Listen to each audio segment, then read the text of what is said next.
Halo semuanya, selamat datang lagi di The Leci Gadget Innovation ini ke-17 kalau nggak salah ya. 17 iya, kalau sesuai skrip itu 17. Sebelum saya mulai, Gadget Innovation adalah sebuah segmen di mana gue akan membahas project-project hal-hal menarik yang ada di luar sana. Lebih tepatnya di Kickstarter, dan kalau mau beli silahkan langsung di back aja projectnya atau lebih tepatnya didonasikan. Karena itu donasi, tapi kan dapat barang, jadi kurang lebih begitu. Jadi hari ini seperti biasa akan ada 5 barang. Kita akan mulai dari yang pertama adalah Infinity Game Table. Jadi ini Infinity Game Table adalah sebuah meja dengan layar 24 inci atau 32 inci, ada dua varian, di mana meja ini tuh untuk kalian tuh main board game secara digital.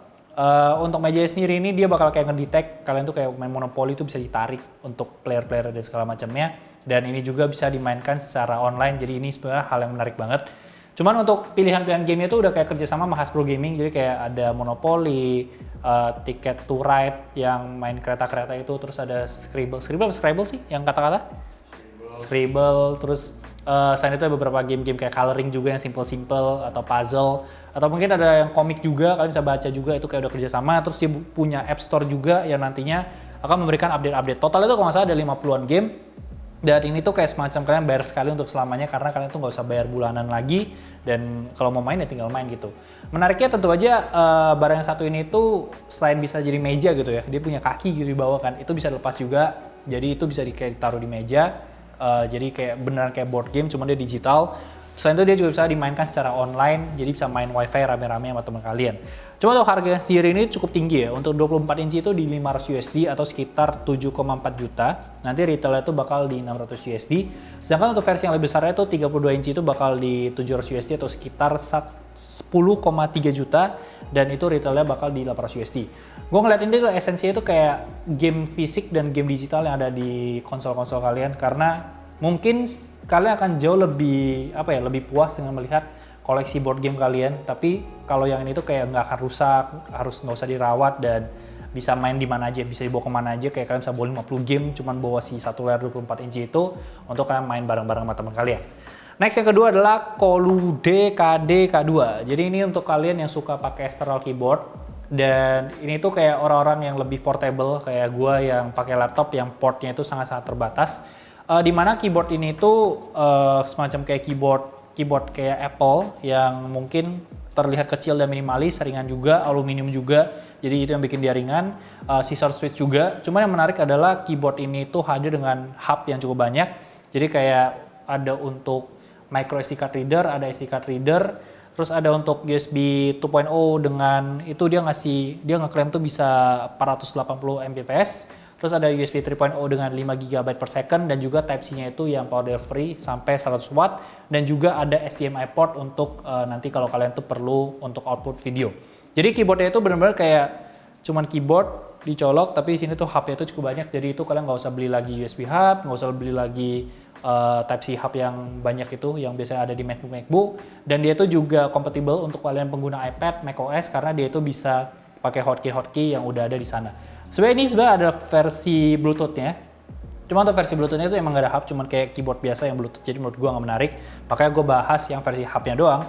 Dimana ini untuk harga itu 89 USD atau sekitar 1,3 juta. Dan retailnya itu nanti bakal 2 kali lipat tuh sekitar 180 USD. Jadi ini tuh kayak akan ngebantu banget kalau kalian keluar. Nggak usah bawa aksesoris kecil lagi. Terutama buat kalian yang pakai Ultrabook yang emang portnya itu bener-bener sangat sangat pelit. Yang ketiga adalah Neos. Nah, kalau barang yang ketiga ini tuh gue nggak tahu ya, mungkin iklannya tuh agak caur gitu ya, agak nipu gue lihat-lihatnya. Karena gue nggak pernah ngelihat suction cup yang buat phone holder di mobil itu sampai nggak kuat dan lemnya itu yang lepas. Jadi bukan handphone yang jatuh atau barang yang jatuh semua, tapi ada bekas-bekas lem di sana. Cuma mungkin itu adalah kejadian yang mungkin udah terjadi kalau udah sering dipakai, karena gue juga nggak pakai begituan. Tapi di sisi lain, Neos ini tuh hadir dengan sebuah solusi. Dia itu membawa satu kayak cuma sekedar batang sama holder, dimana di situ tuh bisa disimpan magnet, dimana itu nanti magnetnya itu akan ditempelkan di bagian luar mobil kalian. Jadi tinggal tempel magnet dan kalian tempel di sana. Jadi itu nggak akan ada bekas lem, dia nggak akan ngerusak kaca kalian, dan itu bisa dipakai dimanapun. Jadi kalian bisa di mobil, motor kalian, atau mungkin kalau kalian punya kapal speedboat itu juga bisa digunakan, atau mungkin sekedar taruh di jendela di rumah kalian. Cuman Barang satu ini juga menariknya dia itu cukup kuat karena dia di show off gitu ya, pakai barbel gitu, dia masih kuat ngangkat dan nggak jatuhin handphonenya sama sekali, masih bisa nahan. Dan harganya ini sendiri itu dia bakal di berapa ya? 35 USD atau sekitar 500 ribu rupiah. Cuman baik-baik lagi kalau buat gue pribadi sih gue ngelihat salah satu kelemahan dia adalah di sisi harus naruh magnet di bagian luarnya. Ya mungkin buat beberapa orang itu akan males gitu karena harus ngelepas pasang si magnet itu sendiri. Cuma kalau kita bawa ke Indonesia gitu ya, mungkin itu magnetnya itu pasti akan dicolong sama orang gitu karena orang Indonesia gatel gitu tangannya. Mungkin kalian balik-balik itu magnet hilang dan handphone itu dijatuh ke bawah. Keempat ada Astron Pro, dan barang satu ini juga menarik karena dari judul dan dari penampilannya gue kira ini cuma sekedar sebuah gamepad biasa untuk main game buatan kalian sendiri yang nanti kalian coding sendiri. Tapi ternyata setelah dilihat barang ini cukup banyak fungsinya karena pertama sesuai kegunaan awalnya emang buat main game, dimana nanti kalian bisa masuk ke website untuk coding. Codingnya itu ada yang gampang kayak kalian tahu gak sih coding yang buat anak-anak tuh yang kayak cuma nge-drag drop, tapi ada juga kalian bisa pakai Python ataupun pakai JavaScript. Terus nanti itu karena dia layarnya bisa bilang 4:3 kali ya. Nanti kalian tuh bisa kayak pakai magnetik tuh bisa diputer dan nanti bisa main mau game yang vertikal atau horizontal. Di sisi lain dia juga bisa pakai sensor jadi kayak gerak-gerak begini. Nah, kalau kita ngomongin game yang udah sampai sana, dia itu punya beberapa fitur lain. Pertama, dia bisa jadi smartwatch buat anak kalian yang bisa ngitung step. Yang notabene hitungannya itu gede banget karena petaknya itu cukup gede. Tapi karena buat anak-anak mungkin mereka akan pakai karena kayak robot-robotan kali ya. Terus di situ watchnya itu juga kayak ada kustomisasi juga untuk tampilannya.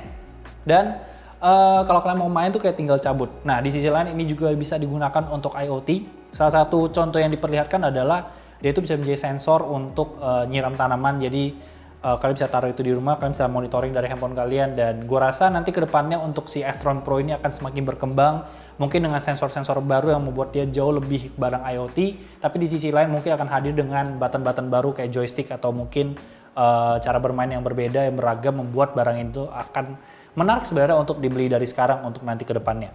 Nah untuk barang yang satu ini itu harganya itu sekitar 61 USD atau sekitar 900 ribu. Dari retail itu bakal di 120 USD, tapi kalau kalian mau buat sensor-sensor tanaman yang gue rasa nggak semua orang pakai itu di sekitar 130 USD.